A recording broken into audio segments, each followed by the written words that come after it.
Cookery Grade 9, 4th Quarter. Our topic is present or plate dessert attractively.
In plating dessert. Number 1. Make garnishes edible. Everything on the dessert plate should be edible and delicious. Next is to keep it clean and simple. Don't crowd the plate. If your dessert is beautiful, it shouldn't need a lot of garnishes. And keep the rim of the plate clear, so the servers aren't touching the food when they place the dessert in front of the customers. Make your garnishes relate to the dessert on the plate. The only time you should garnish with fresh mint is if you're serving mint ice cream. Don't put it there just because you think the dessert needs color. If you have a brown dessert like apples in a fap pastry, then make sure all of those elements are executed well. Fap pastry should look beautiful and crisp. Layers, flavors, and textures in your dessert. Textures and flavors hit the palate at different times. Ask yourself, how can I make this better? If the answer is a little lemon zest, then add it as a garnishes. All the components on the plate should build on the dessert, making it better. Try different plates, various sizes and shapes. The right plate can add or enhance the theme really well. Plating and presenting tips and techniques.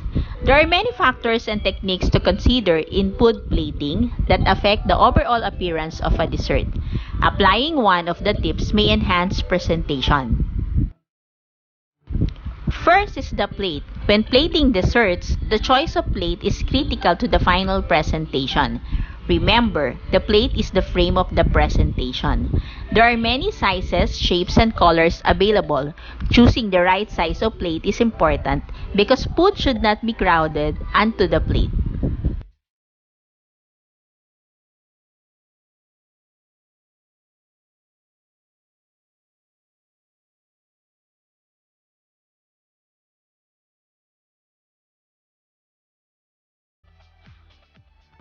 Color. Always consider color as an important part of plate presentation. Always try to have a variety of colors on the plate. Green is fresh and cool and can be soothing. Red is fashion and excitement. Black is sophisticated and elegant. Blue is a natural appetite suppressant since it can make food look unappetizing.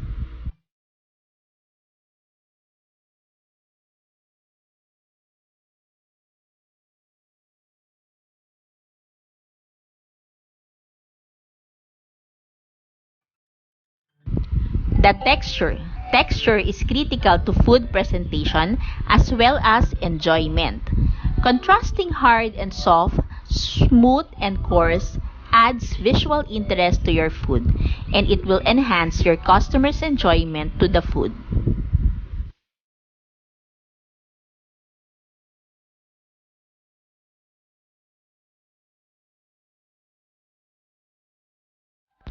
Keep things clean. Remember that neatness counts.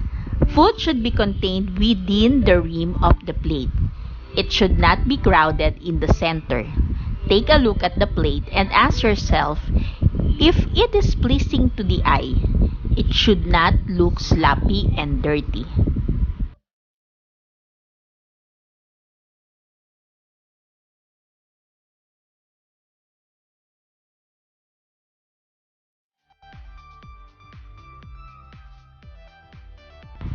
Garnish to impress.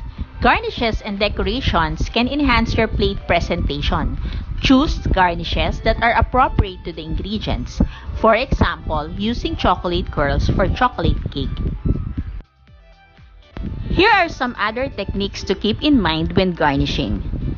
Never decorate a plate with something inedible. Ensure the garnish complements and enhances the dish. And choose garnishes that are correct size. They should be easy to eat.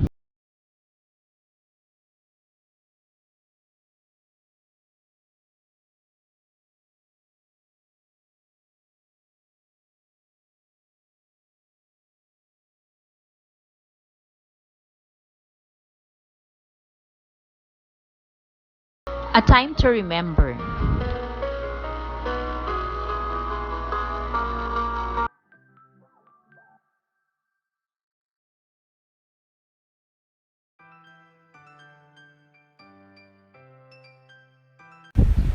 This is Maylene Huliganga. Thank you for watching.